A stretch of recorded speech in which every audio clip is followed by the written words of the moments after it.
there was a parallel in Aravindan Neelakantanji's module. There was a parallel drawn on Krishna Arjuna and the Rigvedic imagery of the two birds, and here a query was raised, but not on the comparison itself, but on the imagery, the Rigvedic imagery. Our Achyar Swami has agreed to address this query today. Swami, I am handing over to you. No, sure. No, sure, Swami, can hear you. So this is the question about Dwasuparna, no? The two birds, no? Yes, yes. Okay. Let me start bowing down to my mother and Guru. This question, I will read out the question.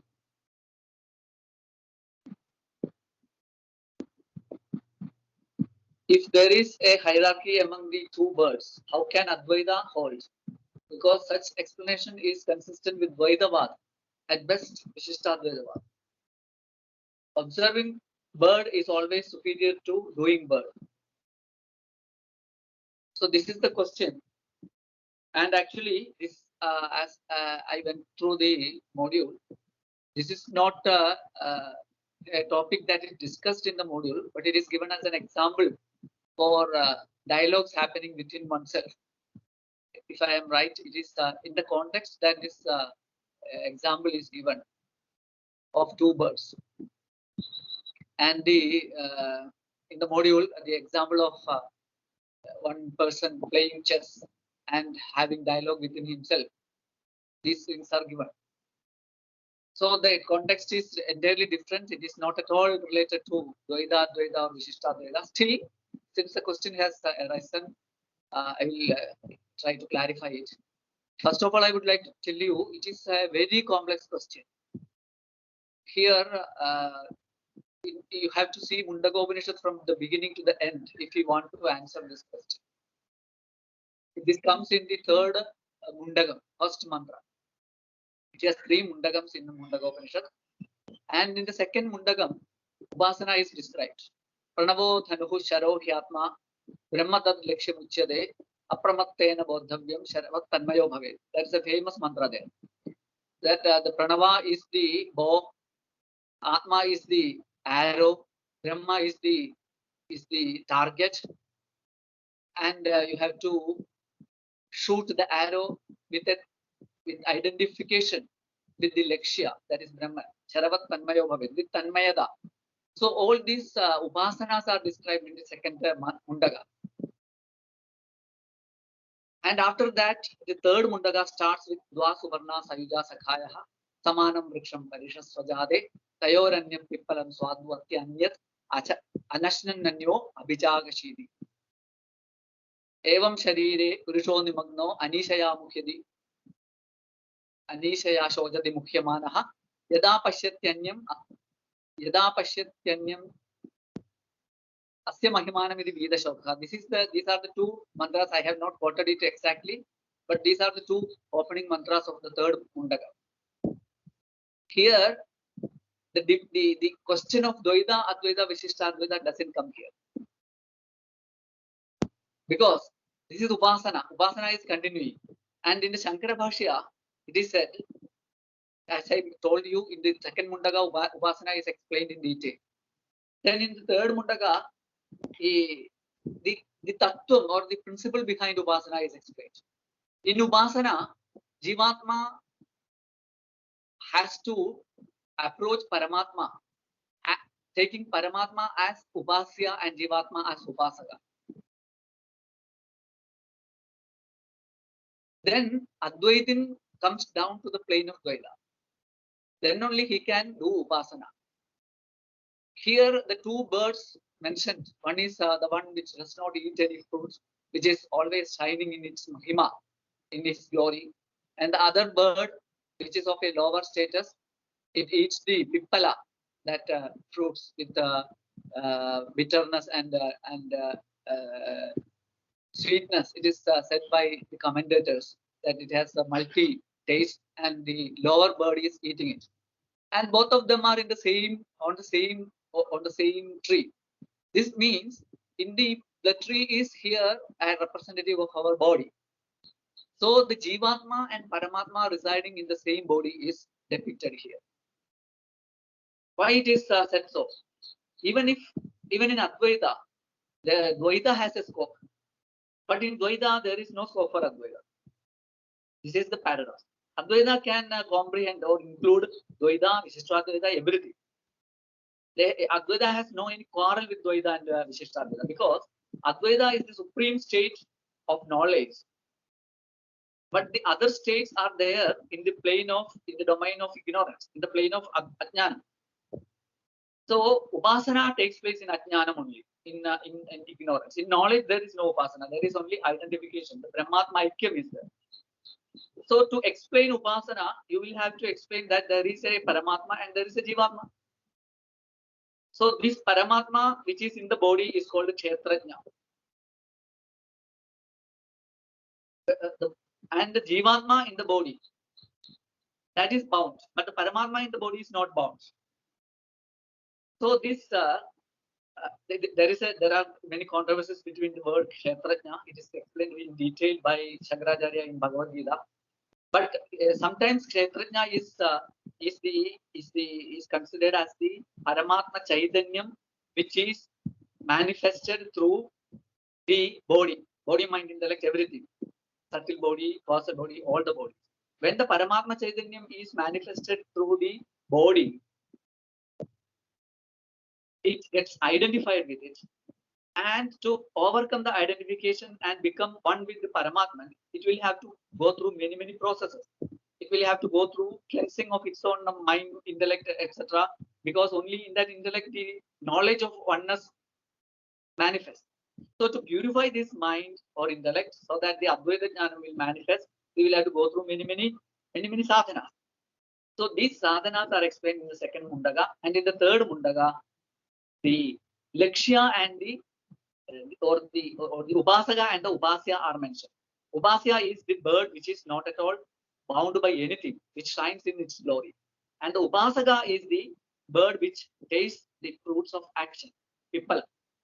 Here Shankaracharya very categorically says that there are a beautiful commentary. Anashnanya itara Ishwaro Nitya Shuddha Buddha Mukta Swabhava Sarvajna Sarva Sattvavadhi Ishwara. The Ishwara in the body is not the Brahma. You cannot say that it is Brahman. It is Ishwara means Brahman, which is which accepts Sarva Sattvavadhi Suddha Mukta Bhukta Swarupa. The Ubadhi or the conditioning that the Brahman undergoes to become Ishwara is a pure Ubadhi, a pure condition. But the same Brahma has become Jiva with impure Ubadhi, impure condition. So this Ishvara in the body, which is Brahman conditioned by pure Upadhis, pure conditioning, is mentioned as the bird which shines. But that is not Brahman. That is Ishvara only. We very formally we say that Jiva and Ishvara are the same. But when we come very subtly, we cannot say that Jiva and Ishvara are one. Jiva and Ishvara are two. Jiva and Brahma is one, identical. But Jiva and Ishvara is not identical, technically speaking. Ishvara is the Brahman conditioned by pure Upadhis, pure conditioning. And Jiva is Brahman conditioned by impure Upadhi, mind, etc. So this bird which shines is Ishvara. And what a Jiva has to do is surrender to that Ishvara so that it will get redeemed. So when it surrenders to that Ishvara, then its all conditionings or bondages disappear and it becomes identical, or it knows the identity with Brahman. Its identity is the pure consciousness. So this Dvaitam is accepted in Advaita so that the Baddha Jiva, the Jiva which is bound by its limitations, can purify itself and can reach the oneness with Brahman. For that, it has to surrender to Ishvara, which is the divine, the Brahman conditioned by pure Upadhi. The same thing is in Bhagavad Gita, Ishvara Sarva Bhutanam Hrideshe Arjuna Tishtati. Tameva Sharanam Gacha Sarva Bhavena Bharata. Ishvara is shining in everybody's heart. And Arjuna is asked by Lord Krishna to surrender to that Ishvara. So there also it is Dvaita. But Shankaracharya has has explained that, commented on that also, and there also Dvaita is accepted. Ishvara and Jiva are different, and Jiva has to surrender to Ishvara. He has to know the difference between Jiva and Ishvara, and surrendering to Ishvara, it can transcend its limitations and become one or identical with Brahman. So this is what I would like to say, and this is a different topic where your Vedanta, Advaita, Dvaita dialogues are there. And one thing I would like to tell you is Advaita can accept Dvaita as well as Vishishta Advaita. These are steps in Advaita. These are the different lower steps in Advaita, and after transcending all these lower steps, one has to reach Advaita, which is Jiva Brahma Ayatma. So there is no any contradictions in this. This is a methodology adopted by Advaitists in the field of Upasana. I think I have made something clear, conveyed something, but this is a topic which is a little different from Mahabharata's topics that we are discussing here. Namaskar. Thank you, Swami. There is one more question for you. Okay. Yeah, this is, does anyone other than Yama or the Trimurtis have the power to bring a dead person back from life? How can we understand this from Puranas, Itihasas, and our traditional narratives? And I think this is from Yakshaprashna and other instances in Mahabharata where dead people are brought back from life. And in the Telegram group, I think Nandakishore was talking about a story where Indra also brought back someone from life. So, and Yama is seen as a god of death in a sense. So but there are different stories where different people do this. So how can we understand this from our tradition? That is the essence of the question, I think. Sure. When we say that, generally we say that death is going into the custody of Yama. This is a general rule, but this is not a Swami, you're not clear now. What happened? I will just off the mic and start again. 1 minute.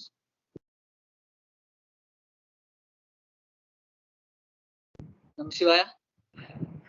Am I audible now? Not able to hear you, Swami.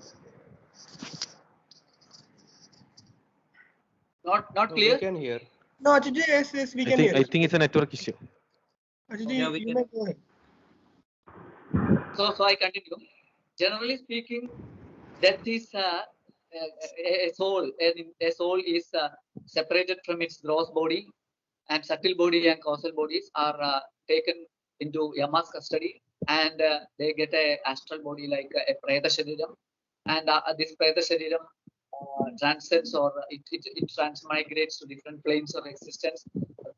First it goes to Dharmadeva, and Dharmadeva decides its next course of journey. These are all the general descriptions of death.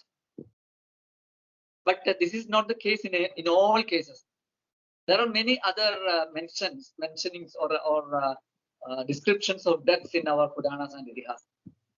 The famous one is from Mahabhagavatam, where there is a story in the Dashamaskandam where Sri Krishna was ruling in Dwaraka, and a Brahmana comes and tells that his children are dying at the time of birth. They just take birth and cries once and then they die.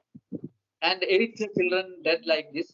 And when the 9th children was dead in the body, or each time the Brahmana will bring the child's body to Krishna's court, and he will lament. And on the 9th occasion, he came in front of Krishna and started crying, weeping, and accusing Krishna of his bad governance. Because of his bad governance, only these children are being are dying at the instance of birth. So Arjuna was there. Arjuna immediately interferes and says that if your wife gets another child, the 10th, I will protect him from any divine power. And Brahmana believes that Arjuna can do it. And at that time, when the 10th birth, the child was delivered, even the body disappeared. So Arjuna had taken an a pradijna that I will enter into fire if I cannot save his 10th child. So Arjuna with his yogic power goes to all the worlds. First he goes to Yama's world, and then he don't find Yama, this Brahman's child there. Then he goes to many worlds, Varuna's world, many places he goes, and nowhere he can get the child. Then he enters into fire. At the time when he jumps, Krishna pulls him back and asks Arjuna to come with him. And both of them go to Vaikuntha. And there all the 10 children of Krishna are of this Brahmana are there. And Krishna and Arjuna comes back with these 10 children and hands over all of them. Arjuna hands over all of them to the Brahmana. So here, even though it was death, it was not in the custody. They were not in the custody of Yama. They were in the custody of Vishnu, Narayana. So Krishna interfered and brought back them to life.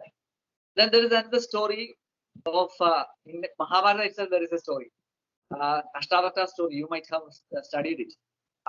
Janaka's court, there was a great a scholar called Vandina, and he invited all the scholars and defeated them in the Vada and threw them into ocean, and all of them got dead. And in the end, Ashtavakra's father, whose name was Dahodaka also went, and he was also defeated, and he was also thrown into the waters. Then when Ashtavakra comes, Ashtavakra defeats Vandina, and as the clause insists, Vandina has to be thrown into the waters. And this Vandina, he is called Bandi, many names are there. And this Vandina was thrown into ocean, but he was the son of Varuna. And when he sank into ocean, all the other people who were thrown into ocean comes out. And this Ashtavaka's father, Dahodaka, also comes. And they were dead, they were dead and gone not to the Yama's world. They were dead and gone to Varuna's world. And Varuna was conducting a yaga. It is said that there was a yaga going on in Varuna's world, and he needed some purohitas. So this was a game played by father and son, Varuna and Vandina. So their death happens, and the people go to Varuna Loka. All the dead persons go to Varuna Loka. So after death, these types of things are there mentioned in our Puranas and Itihasas. And it is not what do you say?